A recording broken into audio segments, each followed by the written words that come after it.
Hello बच्चों, let's read the question. कह रहा है match column first with column second and choose the correct combination from the options given below.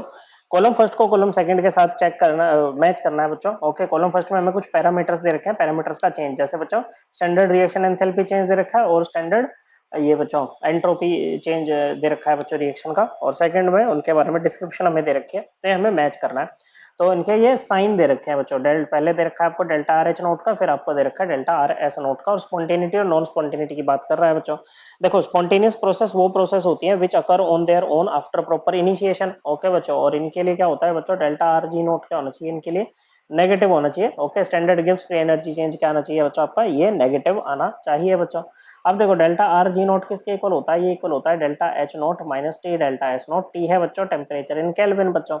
अब हम पहला केस लेते हैं बच्चों। ओके, अगर हम फर्स्ट केस की बात करें तो ये कह रहा है कि डेल्टा एच नोट आपका पॉजिटिव है और एस नोट क्या है, डेल्टा एस नोट आपका नेगेटिव है बच्चों। ओके, तो नेगेटिव नेगेटिव पॉजिटिव हो जाएंगे, तो ये पूरा delta T delta S note क्या बनेगा, पॉजिटिव बनेगा बच्चों। ओके, देखो पॉजिटिव होने का मतलब क्या है, डेल्टा एस होता है आपका एंट्रोपी चेंज बच्चों। ओके, डेल्टा एस नोट मतलब स्टैंडर्ड एंट्रोपी चेंज, और delta H note standard enthalpy change. Delta H note positive होने का मतलब क्या है बच्चों, कि रिएक्शन आपकी कैसी है बच्चों, रिएक्शन आपकी एंडोथर्मिक है बच्चों, हीट एब्जॉर्ब कर रही है। ओके, अब देखो ये भी पॉजिटिव है। ओके, और ये वाला फैक्टर भी आपका पॉजिटिव हो गया बच्चों, तो ऐसे में जो आपका डेल्टा जी नोट आएगा वो क्या आएगा बच्चों, यहाँ पर लिख लेते हैं, ये क्या आएगा बच्चों, ये भी पॉजिटिव आएगा बच्चों। तो किसी भी टेम्परेचर पे ये रिएक्शन क्या होगी बच्चों, नॉन स्पॉन्टेनियस रहेगी। So this reaction will be okay, अगर किसी रिएक्शन की ये कंडीशंस है, that reaction will be non spontaneous at all temperature. तो ए का ए किससे मैच करेगा बच्चों, आपका ए 3 से मैच करेगा बच्चों।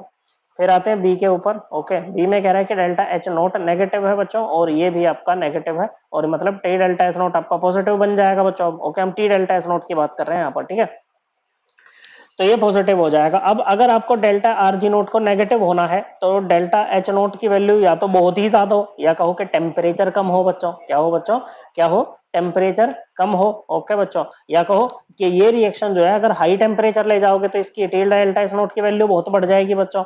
ओके, तो जो हाई टेम्परेचर पे डेल्टा आर जी नोट क्या रहेगा बच्चों, आपका पॉजिटिव रहेगा। मतलब this reaction will be non spontaneous at high temperature. Okay बच्चों, तो non spontaneous at high temperature. Okay, ये रहा आपका। ओके, तो बी जो है वो 1 के साथ मैच करेगा बच्चों।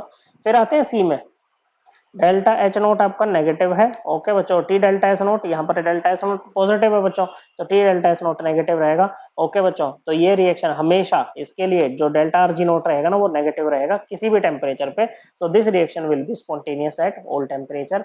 तो सी जो है 2 के साथ मैच करेगा, तो ए का 3, बी का 1, सी का 2 करेक्ट आंसर ऑप्शन 1। और ये चीज हम बच्चों अपनी एनसीईआरटी से भी रेफर कर सकते हैं। ओके बच्चों, क्लास 11th की NCERT chapter number 6 page number 179 पे हमें जाना है बच्चों। सो करेक्ट आंसर है ऑप्शन 1। आई होप आपको ये एकदम क्लियर हो गया होगा। थैंक यू बच्चों।